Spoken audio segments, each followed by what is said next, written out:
Bonsoir Elliot, bonsoir Geoffroy. Geoffroy Lejeune est avec nous comme chaque vendredi soir. Cher Geoffroy, bonsoir. Bonsoir. Philippe de Villiers, nous allons bien évidemment revenir en longueur sur le meurtre de Quentin et les conséquences pour la France et les Français d'un tel drame. Et votre première réaction après ce drame, on a besoin de l'entendre. C'est un drame qui a sidéré la France et vous souhaitez adresser vos premiers mots bien évidemment à la famille, Philippe. C'est difficile. C'est difficile de le faire, c'est difficile de ne pas le faire. Pour commencer cette émission, nous allons parler longuement de ce drame.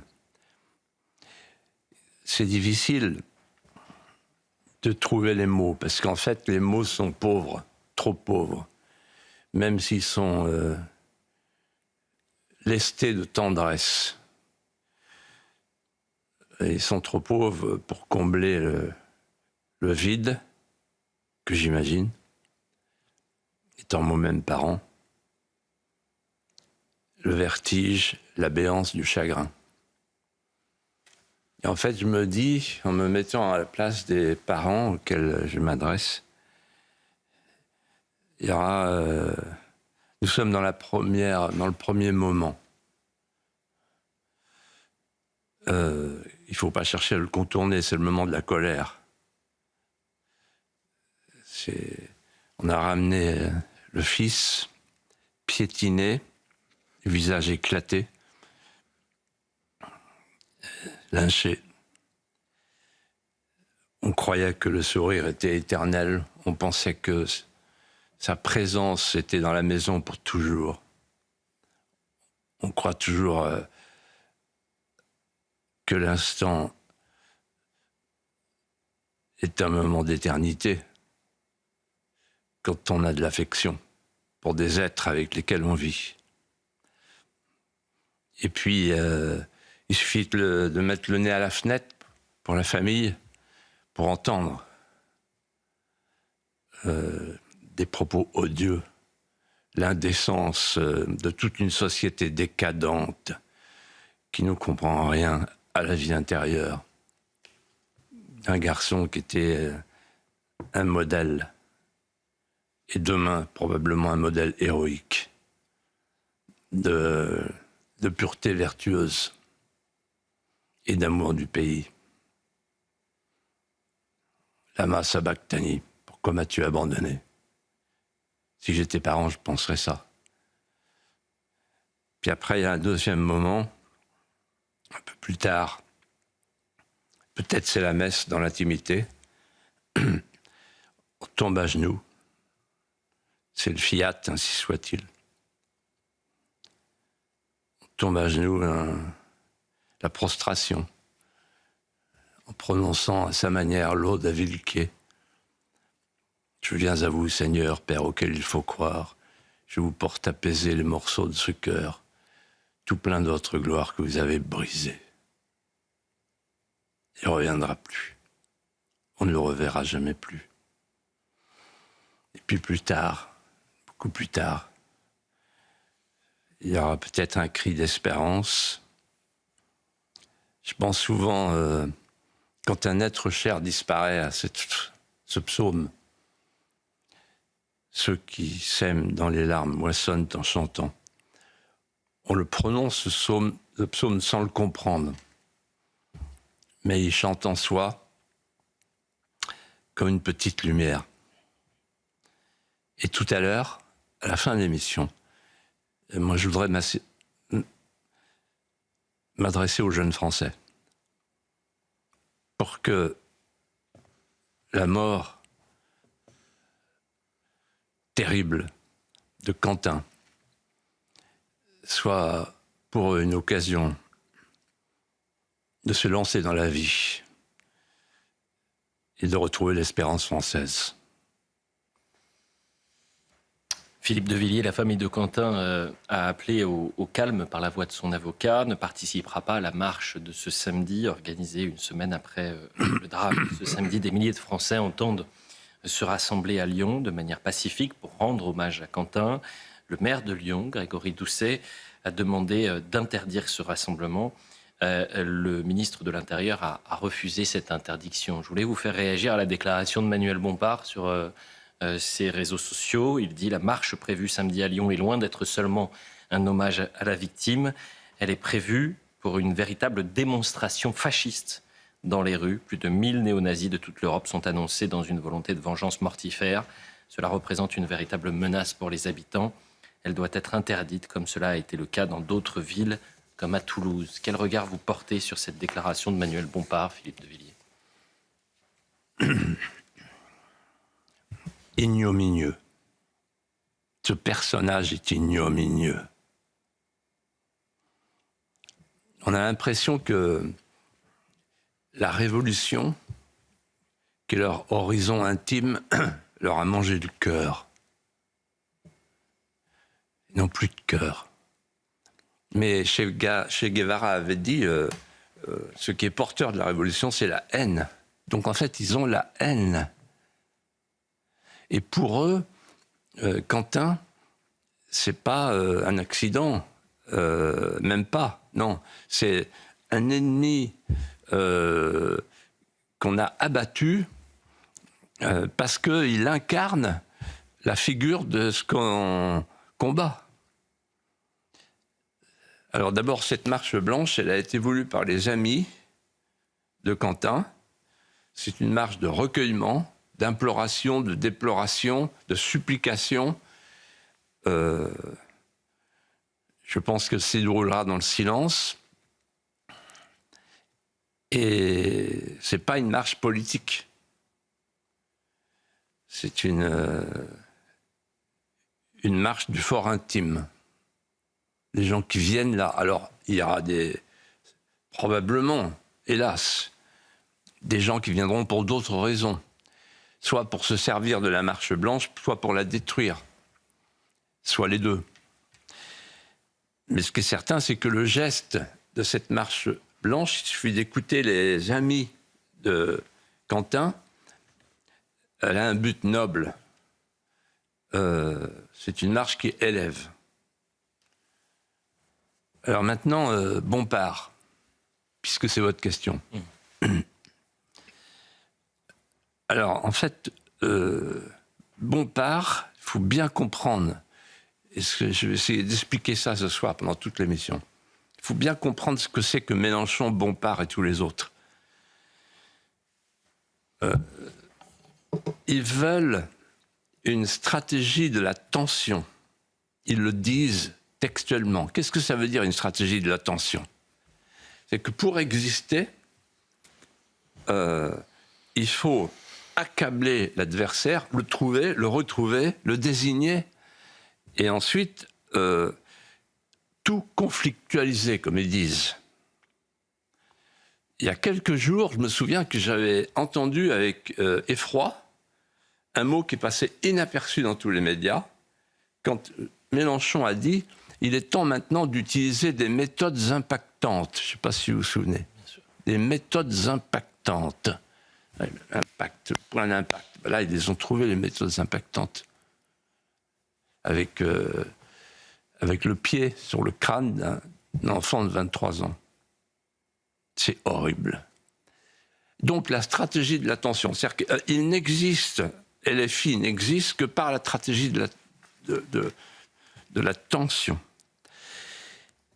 Et là, je voudrais dire que tout le monde s'est fait piéger depuis des années par la dialectique fa-antifa. Antifa-fa. Antifa, antifasciste, donc fasciste. Tout le monde s'est fait piéger parce que finalement, à partir du moment où on accepte qu'il y ait des antifas, qu'on les désigne ainsi sur tous les médias, y compris CNews, parce que personne ne peut faire autrement, il faudrait mettre des guillemets. On dit, il y a les antifas, et voilà. Et d'ailleurs, il y a même une journaliste tout à l'heure qui disait l'ultra-droite qui va manifester demain, sur CNews. Donc, en fait, on est tous pris dans une propagande totalitaire qui est fondée sur une dialectique qui a été remarquablement dénoncée par un historien, le professeur Jacques de Saint-Victor, éminent historien, dans le Figaro de ce matin. Alors j'explique. Donc il y a, en fait, il y a les fascistes et les antifascistes. Bien. Donc les antifas, c'est l'abréviation des antifascistes. Il y a deux sortes de violences selon leur rhétorique. Il y a la violence des fascistes, qui est une violence pure. C'est-à-dire, c'est la violence pour la violence. L'apologie de la violence. Ça, c'est les fascistes. Et puis, il y a les antifascistes, c'est la violence réactive, pour empêcher que le fascisme ne gagne, ne triomphe. Alors, qu'est-ce que l'antifascisme? Eh bien, l'antifascisme, c'est le mouvement qui permet de vaincre le fascisme.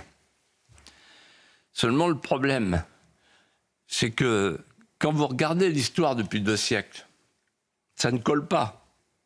Ça ne fonctionne pas. Pourquoi? Parce qu'en fait, la gauche s'est mariée, a épousé la violence depuis 2 siècles. Et c'était avant le fascisme. Donc, la lutte contre le fascisme, c'est quand le fascisme est au pouvoir. Mais là, il n'était pas au pouvoir au XIXe siècle.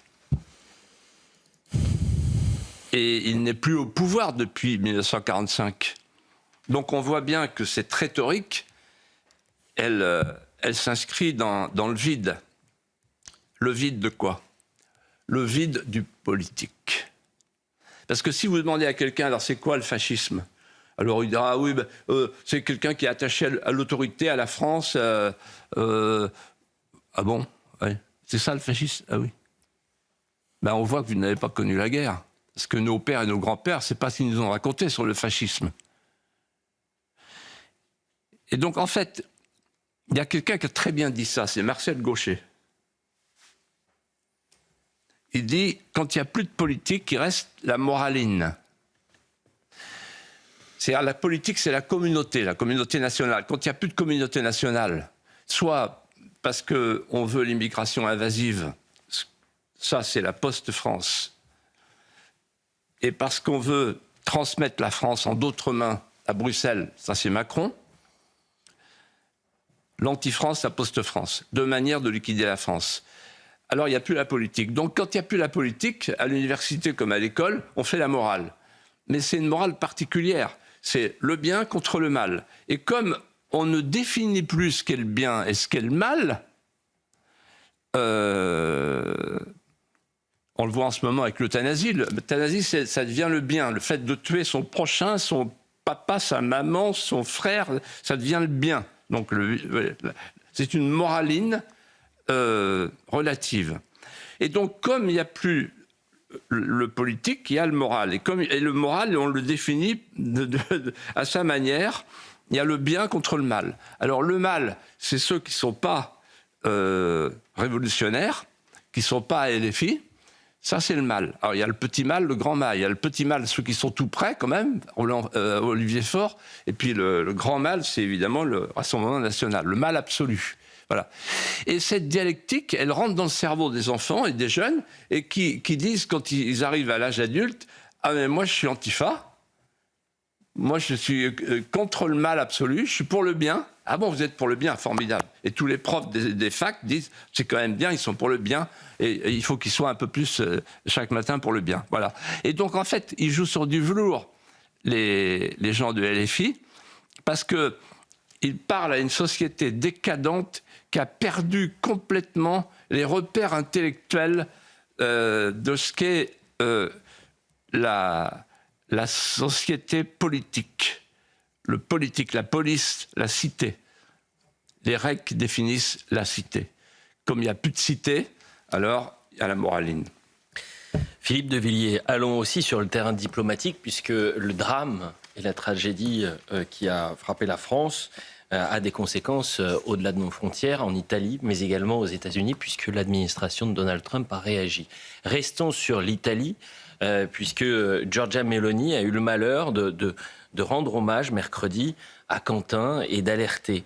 Elle dit « L'assassinat du jeune Quentin est profondément choquant et attristant. La mort de ce jeune homme d'une vingtaine d'années agressé par des groupes liés à l'extrême gauche et emporté par un climat de haine idéologique qui touche plusieurs nations est une blessure pour toute l'Europe. Aucune idée politique, aucune opposition idéologique ne saurait justifier la violence ni transformer la confrontation en agression physique. Et très rapidement, c'est Emmanuel Macron qui lui a répondu. Écoutez. Quant aux autres commentaires politiques que je vois, je suis toujours frappé de voir que les gens qui sont nationalistes, qui ne veulent pas qu'on les embête chez eux, sont toujours les premiers à commenter ce qui se passe chez les autres. Que chacun reste chez soi et les moutons seront bien gardés. C'est pour Giorgia Meloni. Vous l'avez bien compris. Geoffroy Lejeune. Cher Philippe, comment interprétez-vous cette réaction d'Emmanuel Macron ? Quelle est la boisson nationale en Inde? C'est un thé très épicé, non? Il a dû forcer sur la dose, à mon avis. Alors, je vais vous répondre. Giorgia Meloni, elle est née en 1977. Elle avait 1 an lorsque Aldo Moro, le Premier ministre italien, est mort. Assassiné par les Brigades Rouges. Et donc, elle a vécu une enfance traumatisée par ces groupuscules qui étaient des groupuscules cousins germains de la Jeune Garde. Tellement cousins germains qu'il y a quelques jours, d'après ce que j'ai compris, dénommé, comment il s'appelle, Arnaud ? Raphaël Arnaud. Ouais. Raphaël Arnaud, il était à Rome pour une commémoration de ces anciens des Brigades Rouges. Donc en fait, elle a exprimé le souvenir douloureux qu'elle a de cette période qui a duré 20 ans, de 1960 à 1980, où les Brigades Rouges faisaient la loi et assassinaient à tous les coins de rue. Et donc, ayant vécu ce traumatisme, elle est portée à dire à la France, au peuple français, je compatis. Son message est digne, il est élégant et il n'a rien d'agressif. Alors, il a été mal reçu par Emmanuel Macron. Bon. Emmanuel Macron, d'abord, je n'ai pas le souvenir, peut-être vous allez me démentir, qu'il ait adressé un mot publiquement à la famille de Quentin et qu'il ait eu un mot pour Quentin. C'est quand même le pater familias. Ensuite, il explique à Giorgia Meloni, alors c'est pathétique, il dit attention, il faut respecter la frontière. Ah ah, c'est bien la première fois que j'entends Macron demander qu'on respecte la frontière. Et il l'accuse d'être nationaliste. Alors évidemment, lui, il a largué la France, puisqu'il l'a transmise, il a transmis le pouvoir à Bruxelles. Tout le pouvoir est bientôt là, le nucléaire. Peut-être qu'on en parlera si on a le temps. Le bouton nucléaire qui va donner à Merz. Donc il largue tout, il a tout largué. Et voilà que lui, ayant tout largué, ne connaissant plus le mot frontière, tout à coup le mot frontière, il le ressuscite pour dire à Meloni, restez chez vous. Et là, il a un mot malheureux. Il dit les moutons seront bien gardés. Alors De Gaulle disait les Français sont des veaux, lui il dit ce sont des moutons. Les moutons c'est plus pratique que les veaux parce que les moutons on peut les tondre plusieurs fois. Le fisc. Les moutons de Panurge. Voilà. Donc il nous prend pour des moutons. Il est en Inde et il parle des Français comme des moutons. Mais quel mépris. Mais la question elle n'est pas là en fait. Pour moi la question c'est pourquoi il est piqué au vif? Et je vais vous répondre. Pour moi, il est piqué au vif parce qu'il a, avec l'extrême gauche, un lien invisible, indicible, mais profond. Et pour l'avoir bien connu de près, je peux vous dire que j'ai compris ça assez vite. Et quel est ce lien? Il est double, en fait. Il y en a un qu'on peut voir, c'est le lien électoral, puisqu'il a été élu à chaque fois grâce aux voix au deuxième tour de l'extrême gauche. Et la Chambre des députés actuelle, le Front républicain, le fameux Front républicain, il a été largement encouragé par Emmanuel Macron. Donc en fait, il cautionne le lien entre la gauche et l'extrême gauche, la gauche d'où il vient et l'extrême gauche avec laquelle il a fait alliance. Mais ça va plus loin. Il y a un deuxième lien, qui est un lien doctrinal avec l'extrême gauche. C'est-à-dire qu'il a, comme l'extrême gauche, la même détestation de l'extrême gauche, la même détestation de la France éternelle, en fait. C'est-à-dire qu'en fait, il veut, pour parler comme Mathieu Bocoté, il veut que la France demeure et soit chaque jour davantage le laboratoire planétaire du paradis diversitaire. Il veut liquider la France. Maintenant, c'est clair. Il veut la liquider le plus vite possible. Il est prêt à tout pour ça, puisqu'il est prêt à partager maintenant la défense. Je vous rappelle que De Gaulle disait « La défense est la première raison d'être de l'État. Si l'État abandonne la défense, il manque à sa raison d'être. » Donc, il est en train d'abandonner la défense de la France à la Commission de Bruxelles et aux Allemands. Donc, il ne restera rien. Tout aura été largué, la loi, la justice, évidemment l'agriculture, l'industrie, tout. Et donc, en fait, chacun fait son travail sur un pan de la colline. Il y a ceux qui détruisent la France en la larguant, ça c'est Macron, et il y a ceux qui détruisent la France en la submergeant. Ça c'est la créolisation, c'est Mélenchon. Mais sur le fond, ils sont d'accord. Ils sont d'accord sur l'ennemi. L'ennemi c'est qui ?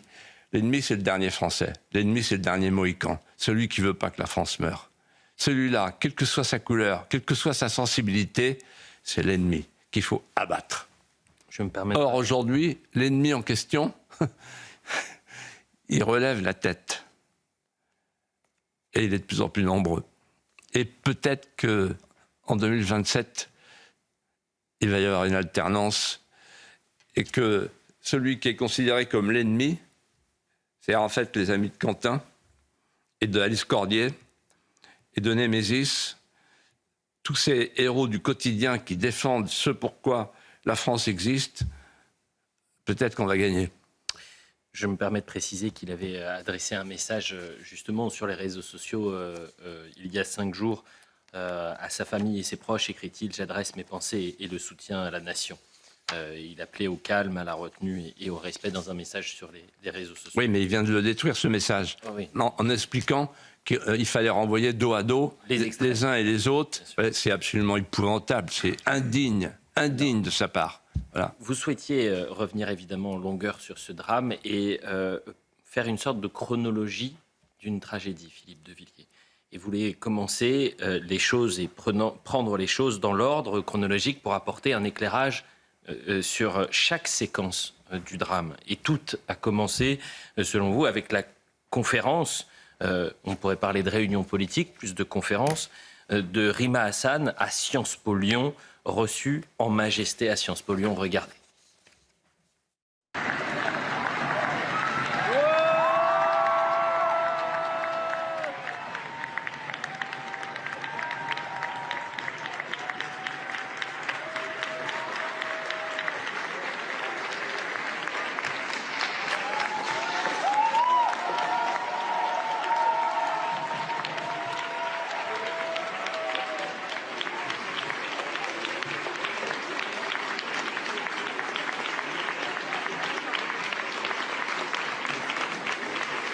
Geoffroy Lejeune. Philippe, quelle analyse faites-vous des images qu'on vient de voir, de la prise de parole de Rima Hassan, de sa réaction aussi aux événements qui se sont passés à l'extérieur de Sciences Po Lyon quand elle était en train de parler aux étudiants, et plus généralement, quelle analyse faites-vous aujourd'hui de l'état de l'université française ? Alors, là, en voyant ces images, Elliot m'a interpellé en disant vous êtes ancien de Sciences Po. Effectivement. Quand je vois ces images, moi, ancien de Sciences Po, c'est jamais arrivé, ça. De mon temps, comme on dit. C'est impensable. On appelle ça une conférence. Non, c'est pas une conférence, c'est un meeting. C'est un meeting politique. Et en fait, Rima Hassan, moi, j'ai étudié de près ce qui s'est passé. J'ai écouté son discours. Et je vous livre ce qu'elle a voulu faire et ce qu'elle a voulu dire. En fait, elle avait 3 objectifs en venant à Sciences Po Lyon.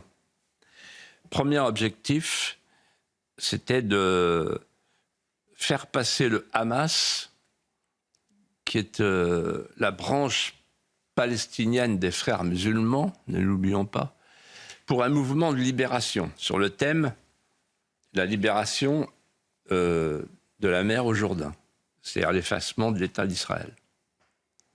Ça, c'est son premier objectif. Partout où elle va, partout à Sciences Po, dans les facs, le Hamas.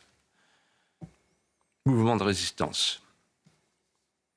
Deuxième objectif, transformer ses auditeurs, les étudiants, en propagandistes auprès des populations arabo-musulmanes à la veille des élections municipales. Et troisième objectif, qui est dissimulé mais qui est très présent, préparer le 3e tour de la présidentielle. C'est-à-dire, en fait, préparer le chaos social, parce que Rima Hassan, qui connaît bien Jean-Luc Mélenchon, dont elle est une collaboratrice immédiate, Rima Hassan sait que la victoire de Mélenchon à la présidentielle est peu probable, encore moins depuis 8 jours. Mais que ce qu'ils veulent faire, c'est attendre la victoire du Rassemblement national pour bordéliser la France et créer une France des barricades, c'est-à-dire que ou bien c'est les urnes, la créolisation des urnes, ou bien c'est la rue, l'apocalypse insurrectionnelle. Et donc, ce qu'elle fait avec son tour des universités, elle prépare l'apocalypse insurrectionnelle. C'est ça qu'elle prépare avec son kéfier. Alors maintenant, j'ajouterai quelque chose. J'ai regardé son compte, ce que je ne fais pas habituellement, c'est pas mon truc. Mais là, je me suis dit, je vais regarder ce qu'elle va dire. Et en fait, on a attendu les messages de compassion. Et j'étais horrifié de voir qu'elle a repris le mot de France Info qui dit « Il a refusé d'aller à l'hôpital ». France Info, service public, 4 milliards, service public. Ça nous coûte 4 milliards, ça. Il a refusé d'aller à l'hôpital. Et France Info ajoute, on ne sait pas bien trop bien ce qui s'est passé, ce qu'il a fait entre le moment où il a quitté les lieux et le moment où il s'est effondré, sous l'abribus. On ne sait pas très bien ce qui s'est passé. Ah oui, en effet, oui. Salopard. Et donc, elle a retweeté ça quelques instants après le meurtre. Honte à elle. Mais je vais plus loin. C'est très important, Rima Hassan, pour Mélenchon. Parce que c'est l'incarnation, c'est ce qu'on appelle une incarnation. C'est l'incarnation d'une figure qui représente la doctrine de LFI. Cette doctrine repose sur 2 éléments qui se cristallisent. Si vous comprenez ça, vous comprenez tout. Premier élément, l'islam est la religion des opprimés. Et donc, grâce à cela, si vous le croyez, c'est ce qui permet au gauchisme d'abjurer son aversion du religieux. Pas mal. Et deuxième élément, l'immigration permettra de faire entrer en France un nouveau prolétariat actif et révolutionnaire dont on a besoin vu que l'autre prolétariat s'est embourgeoisé et parti au Rassemblement national. Ce sont les 2 éléments qui se coagulent, les 2 éléments qui se cristallisent et qu'incarne parfaitement Rima Hassan. Alors maintenant, je réponds à votre question sur l'université. L'université, qu'est-ce qu'elle est devenue? L'université, c'est devenu la chasse gardée de l'islamo-gauchisme et de l'extrême gauche. C'est simple, il n'y a plus de légitimité académique.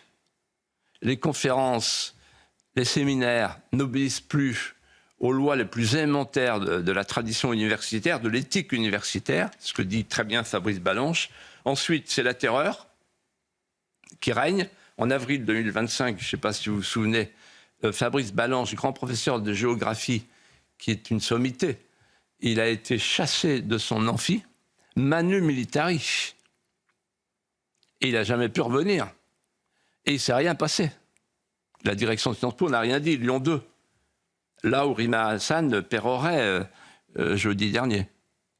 Et puis ensuite, il y a des enseignants-chercheurs, comme par exemple Florence Bergeau-Blaclair, qui sont déclarés indésirables. Alors vous avez les graffitis, vous avez les tags, enfin, voilà, ils sont chez eux.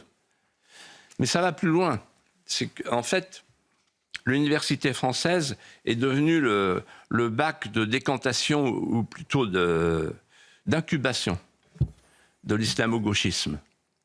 Je me souviens, on avait parlé ensemble, il n'y a pas très longtemps, que le ministre Philippe Baptiste, il est encore là, il sévit toujours, il avait dit non, l'islamo-gauchisme, c'est un mot qui n'entre pas dans le langage universitaire.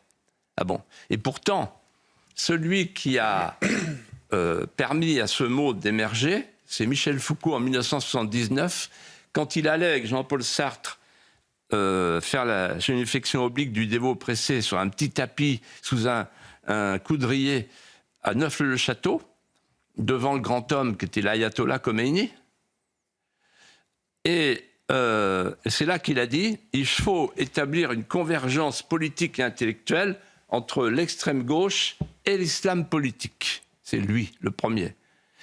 Et derrière, comme l'a dit Olivier Vial, il y a eu 3 étapes dans l'infiltration de l'islamo-gauchisme à l'université. 3 étapes. Première étape, l'islamo-gauchisme s'est accroché, s'est arrimé au mouvement intermondialiste. 1994, parution du livre de Chris Harman, l'anglais trotskiste, Le prophète et le prolétariat. Ça, c'est le premier moment. Donc, l'altermondialisme. Deuxième moment, l'invention de l'islamophobie. C'est Khomeini qui a dit qu'il faut utiliser ce mot pour fixer au sol tous ceux qui critiquent l'islam. Il n'y a pas l'équivalent avec la christianophobie. Et puis, troisième moment, c'est l'arrivée du wokisme. Si bien qu'aujourd'hui, l'université est prise entre l'islamisme et le wokisme. Mais ce qu'il faut bien comprendre, Elliot Geoffroy, c'est la stratégie de Mélenchon, qui est très habile. Mélenchon, en fait, il tient de demain son destin. Une partie du destin vient de ce qu'il a appelé la rue arabe, c'est-à-dire les quartiers souverains, là où se développe l'islamisme radical, et l'autre main, c'est les facs, où se développe l'islamo-wokisme. Et donc, en fait, il a, pour faire le frankistan, l'islamistan et le wokistan. Bien joué, l'artiste. On parlera de la France insoumise dans un instant. Je vous ai laissé poursuivre, évidemment, toute votre réflexion. Je connais trop bien les âmes chagrines sur les réseaux sociaux qui attendent de la moindre phrase ou le moindre mot. Vous avez employé le mot salopard. Permettez-moi de modérer, évidemment, et de reprendre sur ce terme qui peut évidemment heurter certains. Alors, moi, je ne sais pas ce que c'est que cette modération, c'est la censure. Bon, mais attendez,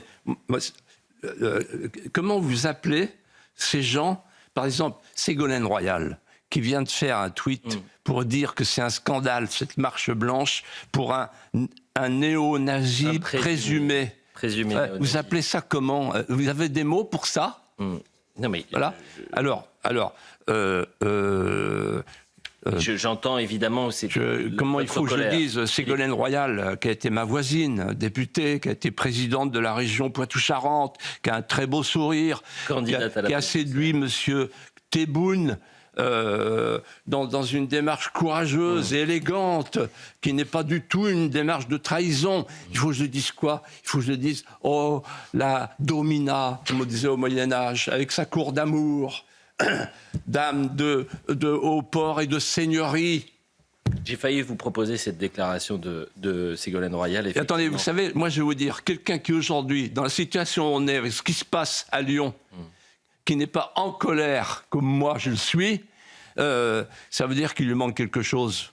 Et cette colère, elle est partagée voilà. Par des millions de Alors, allez-y, Français. les réseaux sociaux, là, allez-y. Tout le monde a peur des réseaux sociaux, de l'ARCOM, etc. On tremble tous, tout le monde tremble pour la marche blanche. Il ne faut pas y aller, il ne faut surtout pas. Oh là là, attention, ça va être l'extrême droite, l'ultra-droite. Non, mais attendez, où on est où, là? Philippe. Eh oh, la France, elle est là, hein. Et là, en ce moment, il y a plein de gens qui nous regardent, là, qui prennent leur écart et qui disent « Ouais, il a raison !» Alors, on continue. Et c'est pas fini, vous allez voir la suite. Parlons du mouvement féministe Némésis, justement, qui déroulait, et on poursuit la chronologie de la tragédie, qui déroulait une banderole intitulée « Islamo-gauchisme hors de nos facs ». L'université, vous en parlez juste avant. Peu de médias en ont parlé, mais 2 jeunes femmes militantes ont été agressées, dont une qui a été projetée au sol. Je vous propose de voir la séquence.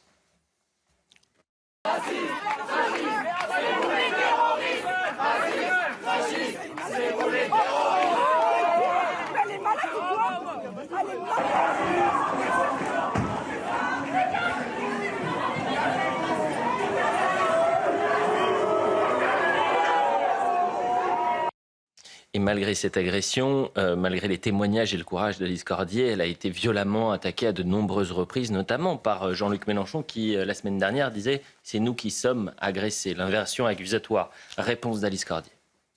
Face à des gants coquets, nous étions avec un drap, avec un simple drap, avec des inscriptions islamo-gauchistes hors de nos facs. Nous étions 7 jeunes femmes âgées entre 20 et 25 ans. Pour M. Mélenchon, ça c'est une agression. Pour moi, une agression, c'est ce qui est arrivé à Quentin, ce jeune homme catholique qui est venu simplement rendre service, protéger des jeunes femmes, puisqu'on est à un stade où, aux abords des réunions, puisque M. Mélenchon parle de réunions de la France Insoumise, il faut sécuriser des jeunes femmes, il faut une protection. Donc c'est qu'aux abords des rendez-vous de la France Insoumise, il y a des dangers. Ces rendez-vous sont dangereux. C'est ça, hein, ce qu'il sous-entend lui-même d'ailleurs. Et on a vu les images de cette agression d'une violence inouïe. On a Quentin qui est au sol, un homme est accroupi sur lui, en train de lui rouer de coups pendant que d'autres lui mettent des coups de pied. Voilà. Face à ça, nous, on était avec simplement des draps et des pancartes. Voilà. Donc si pour monsieur Mélenchon, c'est ça une agression, moi j'ai une question à poser aux téléspectateurs. Qui sont vraiment les violents? Qui sont vraiment les violents? Qui sont vraiment les violents? Geoffroy Lejeune. Alors Philippe, question très importante. La présence de Némésis devant Sciences Po Lyon jeudi dernier, relevait-elle du droit de manifester, ou bien, comme l'a expliqué une certaine presse, et je mets des guillemets, d'une provocation insupportable qui pourrait expliquer ce qui s'est passé après? Non mais là on est dans le scandale absolu. Némésis, Alice Cordier. Alors d'abord, puisqu'on vient de la voir, je voudrais dire un mot sur Alice Cordier, parce que vous la connaissez, moi je la connais bien. J'ai appris à la connaître il y a pas longtemps, mais maintenant je la connais bien. En fait, Alice Cordier, c'est une jeune femme qui aurait pu très bien rester chez elle et qui a été très choquée en 2012 quand elle a vu sa petite sœur revenir à la maison après avoir été bousculée et agressée dans un tram par quelqu'un qui n'aurait jamais dû être en France. Et là, il y a eu un deuxième événement. 2016, les viols de Cologne. Deuxième traumatisme pour Alice Cordier. Et elle dit, qu'est-ce qu'on va faire? C'est pas possible, on peut pas rester comme ça. Et troisième événement, les grooming guns. En Angleterre, c'est des viols de jeunes mineurs par des Pakistanais. Et là, elle dit, avec quelques amis, on crée un mouvement qui s'appelle Némésis. Némésis, c'est la déesse grecque de la colère. Elle crée Némésis, qui a pour vocation de défendre la liberté de la femme, que les féministes traditionnelles de l'autre bord ne défendent plus, puisqu'elles acceptent le voile, par exemple. Enfin, la liberté de la femme, c'est-à-dire que face aujourd'hui il y a les fémènes d'un côté avec les femmes dépoitrinées et l'islamisme avec les femmes grillagées. Elle dit, moi je veux pas de ça, je veux la civilisation française dont je parlais à l'instant. La civilisation française, ça veut dire que la France est le pays inventeur de la courtoisie. Michelet disait, la France est une femme. La France est un être moral doué de tendresse. La France est une mère aimante. D'ailleurs, la patronne de la France s'appelle Notre-Dame. Bon. Et donc, elle inscrit son action dans l'idée de la tradition française pour défendre la liberté de la femme. Et qu'est-ce qu'elle fait ? Qu'est-ce qu'elles ont fait à Lyon ? C'est courageux, elles étaient 7 filles qui ont mis une banderole, non à l'islamo-gauchisme. L'islamo-gauchisme, vous venez de le rappeler, hors des facs. Très bien. Qu'est-ce que ça veut dire ? C'est du happening pacifique. Rien de violent là-dedans. Simplement, on a le droit quand même de protester contre l'avenue de Rima Hassan. Sinon, on est dans un pays totalitaire. 2 d'entre elles ont été agressées, dont une a été étranglée. Et à quelques pas de là, un groupe d'amis qui était venu pour les protéger, à leur demande, un groupe d'amis et non pas un service d'ordre, s'est fait agresser à son tour. Voilà l'histoire telle qu'elle s'est déroulée. Et donc, moi, je dis hommage à Némésis. Continuez, les filles, continuez. Battez-vous comme vous vous battez, c'est-à-dire pacifiquement et avec le sourire, en tenant bon. Vous savez, un jour, Solzhenitsyn, il m'a dit, vous savez, Philippe, je vais vous dire, ce qui vous manque en France, c'est terrible ce moment. Je m'en souviendrai toute ma vie. On était en train de prendre un café et il me dit, ce qui vous manque en France, c'est pas l'intelligence. L'intelligence, vous en avez plus que tous les autres peuples. Ce qui vous manque en France, c'est le courage. Et pour moi, Alice Cordier et ses amis, elles incarnent le courage français. Présenté dans d'autres médias comme étant membre de l'ultra-droite. À l'ultra-droite. Parlons de Quentin à présent, Philippe, puisque vous parlez de ses proches qui étaient présents au cas où, à proximité de leur happening. Quentin a été lynché, frappé au sol, et à la suite de ce lynchage, il est décédé. La caste médiatique a porté un jugement mitigé pour le moins, contrasté sur la personnalité de Quentin et sur les causes du meurtre. Quelle est votre appréciation, Philippe, personnelle, sur ce qui s'est passé ? Je pense que Quentin restera dans l'histoire de France comme une sorte de Charlie Kirk à la française. Je vous rappelle que Charlie Kirk s'est pris une balle, une seule, et sur la douille, l'Antifa avait écrit « Prends ça, fasciste, attrape ». On avait à l'époque aux États-Unis parlé du turning point. On pourrait dire en France point de retournement. Et j'entendais il y a quelques jours Jordan Bardella qui disait « Il est possible que le certificat d'impunité de l'extrême gauche sur cette affaire perde de sa valeur. » Je le crois aussi. Mais ce qui est fascinant, c'est de voir la société médiatique. Et je réponds à votre question.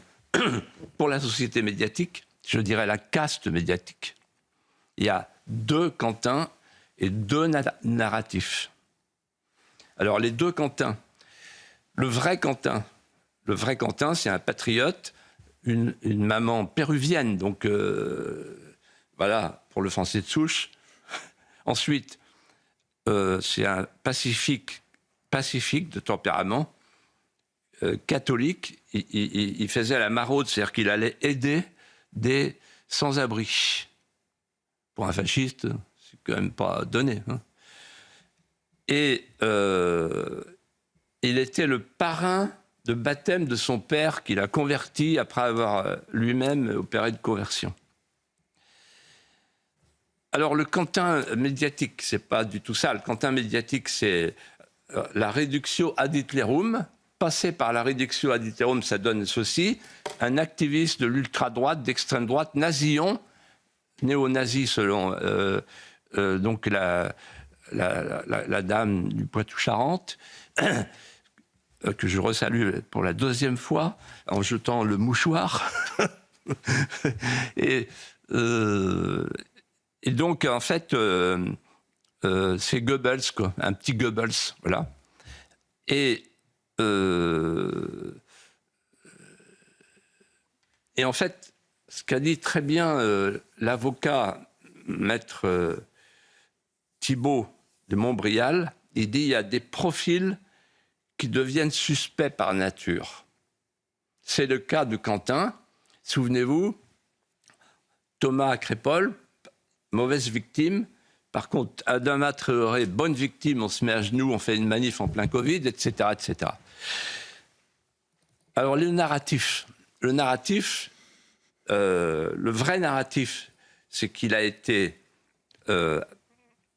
piétiné par des antifas qui sont des miliciens qui ont organisé ce qu'ils ont appelé eux-mêmes l'autodéfense populaire. L'autodéfense populaire, c'est quoi? C'est des milices, c'est des polices parallèles, c'est des organisations paramilitaires avec un mode opératoire qui est toujours le même, c'est-à-dire cagoule, masque, et puis évidemment on bondit en même temps et on vise la tête.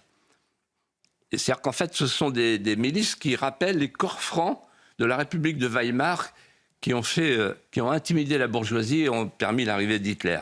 En fait, c'est ça. Voilà.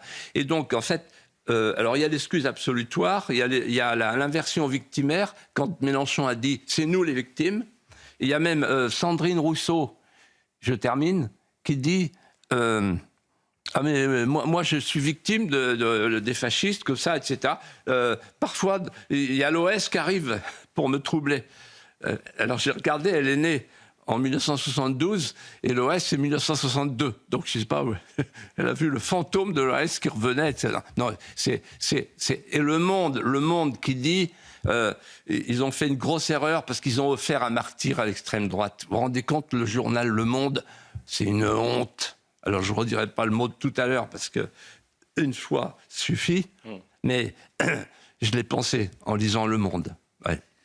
Parlons de l'enquête à présent. Parfois, quand je lis Le Monde, je me mets près du feu. L'enquête qui progresse, les gardes à vue se sont multipliés. Sur les 7 mises en cause, 6 ont été placés en détention provisoire. La responsabilité de la jeune garde semble engagée, plus que jamais d'ailleurs. Et celle de la France insoumise pourrait l'être dans les jours qui viennent. Écoutez, Jean-Luc Mélenchon, nous étions en avril dernier. Il dit, eh bien, nous allons dissoudre la Jeune Garde, qui est une organisation liée au mouvement insoumis. Ce sont des jeunes antifascistes. Et qui sont ces jeunes gens? Des jeunes gens qui détestent le fascisme. Eh bien, je leur donne raison. Et qui se mettent en rang par 2, par 3, par 4 pour protéger nos cortèges quand on vient nous taper dessus. Demain à Lyon, où il y aura la manif du 1er mai, j'appelle tous mes camarades des Insoumis à aller se grouper derrière la bannière de la Jeune Garde pour dire « Nous n'avons pas peur, nous n'avons pas peur ». Geoffroy Lejeune. Alors Philippe, il y a énormément de questions qui se posent en ce moment, qui relèvent du droit, de la justice, mais aussi de la politique. À toutes ces questions, quelle est votre réponse? Alors moi, ma réponse, elle est simple. Je prends un peu d'avance. Je pense que le débat à venir, quand l'enquête, quand l'information judiciaire va progresser, le débat à venir, il est le suivant. Est-ce que oui ou non, il faut dissoudre LFI? Et ma réponse est oui. Il faudra dissoudre LFI. Je l'avais dit d'ailleurs il y a un an. Et je vais vous dire pourquoi. Pour 3 raisons. La première raison, c'est que c'est un mouvement, LFI, qui est organiquement, ontologiquement lié à la Jeune Garde. Or, la Jeune Garde est un mouvement qui a été dissous. Et donc, les raisons qui ont fait que la Jeune Garde a été dissous sont les mêmes que celles qui présideront dans quelques mois, à la nécessité de dissoudre la maison mère. Parce qu'en fait, entre la violence verbale de LFI et la violence physique de la Jeune Garde, il y a une différence de degré, mais pas une différence de nature. Le bras séculier, c'est la Jeune Garde, mais c'est le bras séculier de la France insoumise. La Jeune Garde, moi je vous fais le procès là, devant vous, là, comme si j'étais juge d'instruction. Sur toutes les affiches, les bulletins de vote, sur beaucoup de bulletins de vote, y compris François Hollande, il y avait la Jeune Garde en préfecture. Ensuite, Mélenchon vient de le dire, le 30 avril 2025, il a dit la Jeune Garde est un mouvement qui est allié, et il s'est repris lié au mouvement insoumis, lié. Donc, ils sont ensemble. Donc, il y a un enchaînement politique, moral, physique entre la Jeune Garde et donc le mouvement de Mélenchon. Donc, en fait, ce qui atteint la Jeune Garde atteint la France insoumise. Et je pense que par un phénomène de contagion, de contamination juridique, c'est la première raison d'une dissolution de la France insoumise. La deuxième raison, c'est que c'est un parti qui est coupable d'intelligence avec l'ennemi. Il s'appuie sur les islamistes, à l'intérieur et à l'extérieur. Je n'ai pas le temps de développer, mais ça serait important de le faire. Et c'est un mouvement dont le messianisme révolutionnaire, dans la tradition française du 19e siècle, est aujourd'hui un mouvement qui considère que la France ne doit plus exister. C'est un mouvement qui considère qu'il faut changer de population et qu'il faut changer de civilisation. Troisièmement, et c'est la troisième raison, et c'est la plus importante, c'est un parti de guerre civile.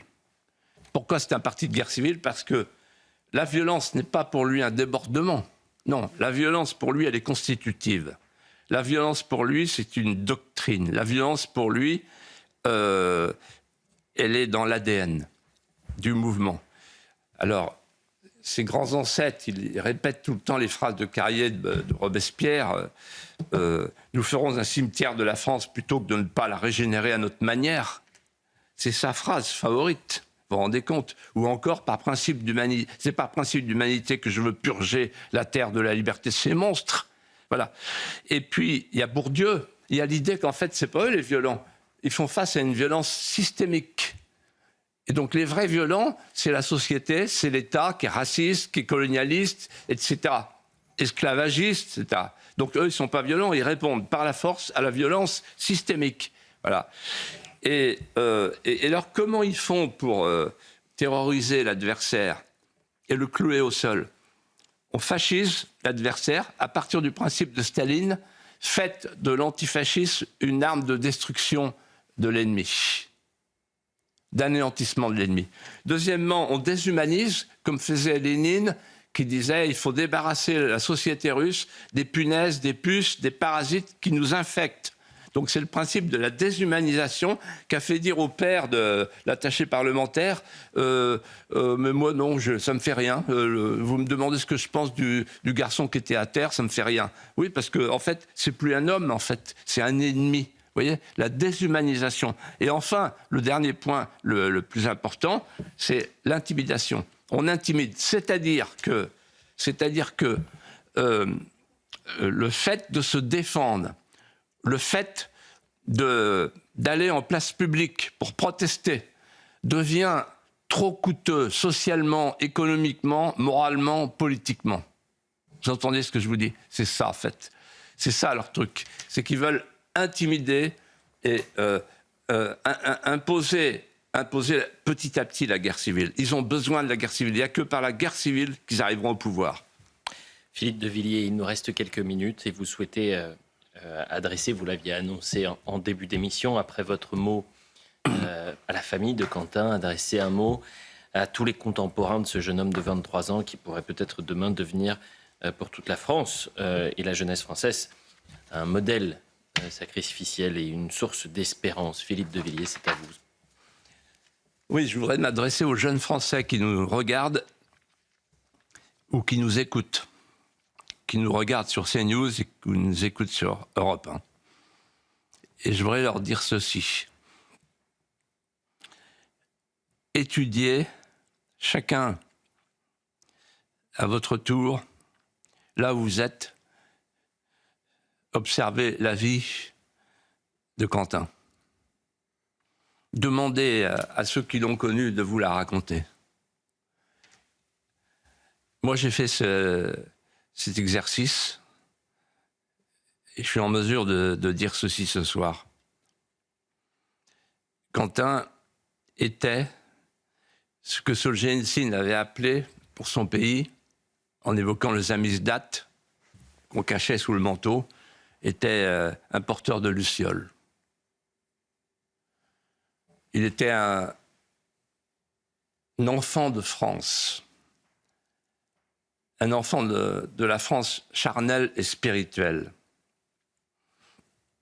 Il était un enfant de France qui savait, qui avait appris que c'est dans la jeunesse flamboyante que chacun doit aller forger l'anneau de sa mémoire. Il savait qu'il devait apprendre à voyager dans l'âme de la France pour y goûter le génie symphonique de ces foules chantantes sous la voûte grégorienne immémoriale d'un vieux pays qui est notre trésor, notre dernier trésor, notre premier trésor. Et puis c'était un enfant de France qui était un enfant de Lyon. Et donc il a appris, quand il s'est converti, à aller prier devant un vitrail de l'église éponyme, le vitrail de l'évêque Potin, premier évêque de la capitale des Gaules, martyrisé pour sa foi. Et puis il a appris, quand il s'est converti, que la sainte patronne de sa ville, c'était Blandine, Sainte Blandine. Et donc il a appris que Lyon, c'est une capitale du martyre, et que ces martyrs ont fécondé la glèbe d'un vieux pays aux hautes destinées. Alors aujourd'hui, cette luciole, elle est tombée des mains de Quentin. Mais je dis aux jeunes Français, observez bien, dans la Voie lactée, cette luciole, elle brille pour vous, au-dessus de vous, comme une étoile. Elle scintille. Et bientôt, elle vous guidera en place publique, là où s'étendra la marqueterie discrète des cellules de dissidence française qui échapperont à l'esprit du temps. Grâce à Quentin, grâce à son oblation sacrificielle. C'est une forêt de lucioles qui s'allume partout, dans toute la France.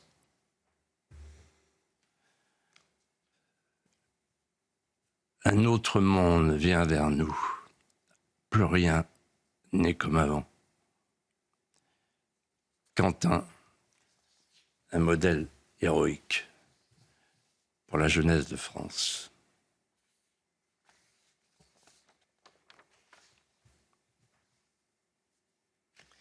Merci Philippe de Villiers. Merci à vous Geoffroy Lejeune. Nous continuerons de parler de Quentin, des conséquences politiques dans un instant dans l'heure des pros. Et on pourra vous retrouver bien évidemment vendredi prochain à la même heure pour Face à Philippe de Villiers. Pensons à la famille et aux proches de Quentin ce soir. Merci à vous.